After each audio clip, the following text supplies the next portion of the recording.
Hi, I'm Amy Bodkin, school psychologist and special needs consultant at a Charlotte Mason Plenary. That basically means that I work with a lot of families that need a little extra TLC, whether it's due to trauma, chronic medical conditions, or learning disabilities and neurodiversity that they need help accommodating for. But today I wanted to take a moment to talk with you about what we can do to help our kids through grief and trauma. Anytime things significantly change in a child's life, it can lead them to experiencing feelings of grief and trauma. And so I have a few ABCs here today to help you with knowing how to help your child through some of those big feelings. A stands for age appropriate. Kids don't need all of the details from all of the news articles. They need a simpler explanation. For example, in the Disney movie Bambi, Bambi's mother says man has come to the forest. She doesn't give him any other details about what that specifically means. He just needed a simple, age-appropriate explanation. B stands for be honest, and it dovetails very nicely with A, age appropriate. One example might be when someone dies. Sometimes we want to use euphemisms like, well, they fell asleep. But this can cause trauma for kids because they can think, oh no, I don't want to go to sleep, and be afraid to go to sleep because they're afraid the same thing might happen. And it also helps them as they're getting older to understand that death happens and that's okay. It's part of life. So answering those questions age appropriately and honestly can be very helpful. It allows them to look at what's happening honestly without becoming completely overwhelmed and terrified. C stands for consistent routine. Most of us as parents know that routine can be really important to our kids. Kids take in, generally speaking, 90% of the information that they learn from through their eyes. So behavior and changes in behavior are very important to them. So providing them with some consistency can be really helpful. Consistent behavior is more healing than anything you can say because it says life goes on. And that's a really important lesson.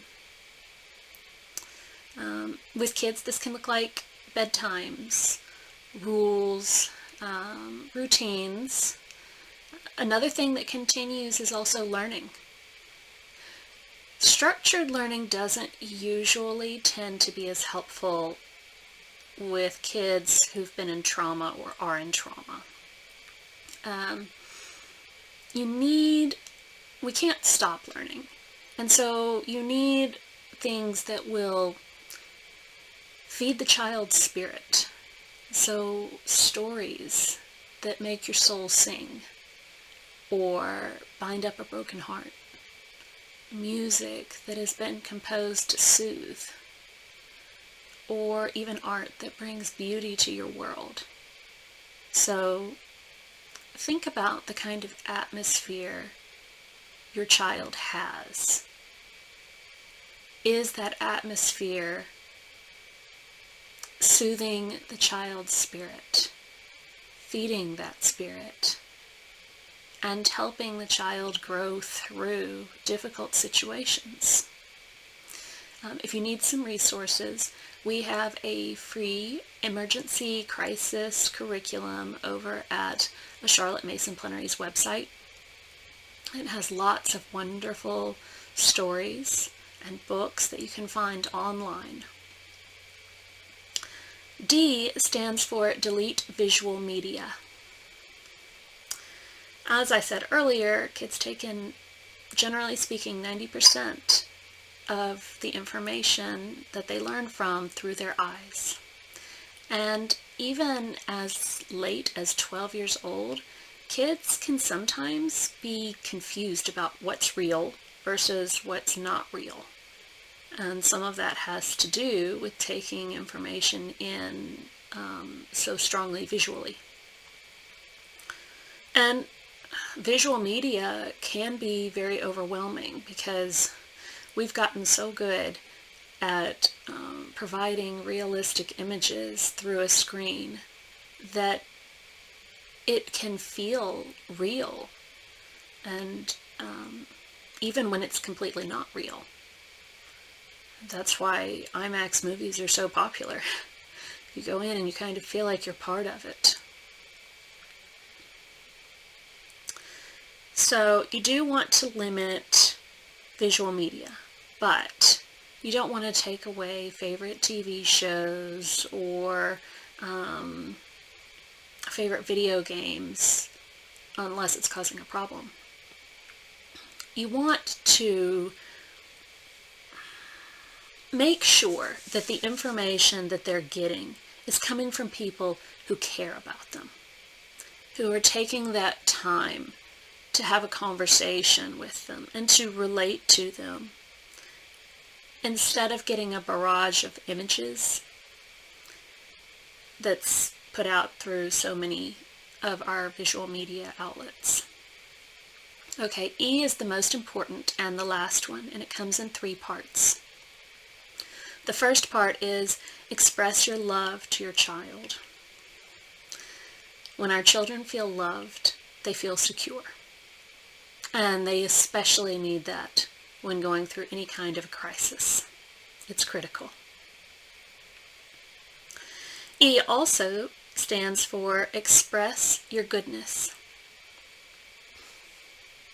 Mr. Rogers used to talk about how his mother told him in any crisis to look for the helpers.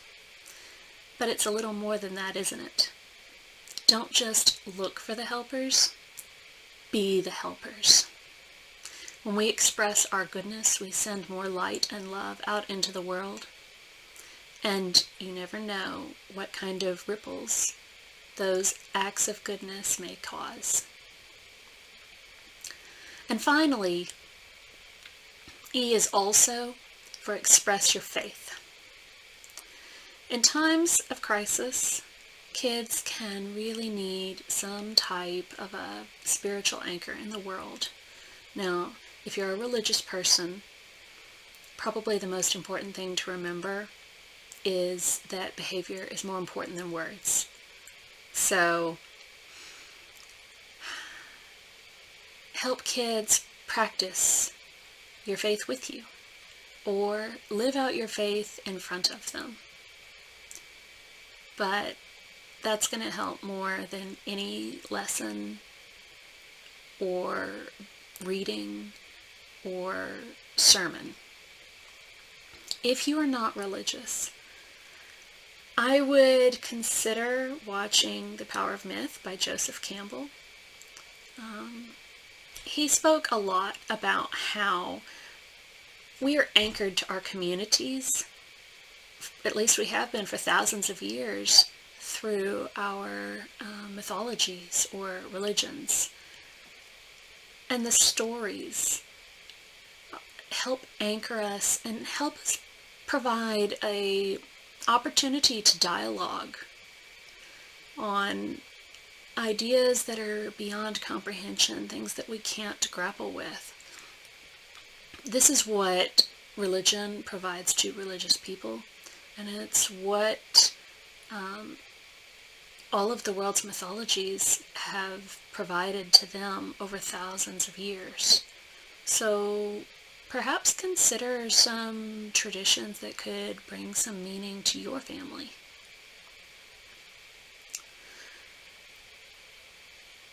All of these things can be applied in any type of crisis. And the good thing is that doing these things can also help mitigate the long-term effects of crisis and trauma. Rachel and I have both homeschooled through crises. And a Charlotte Mason Plenary is what it is because we needed to find ways to homeschool our children that would remove stress and bring peace. If you feel like what we have to offer here at the Plenary will bless your family, please subscribe to our YouTube channel and head over to our website at cmplenary.com for a free download of the ABCs of helping kids deal with grief and trauma. Take care.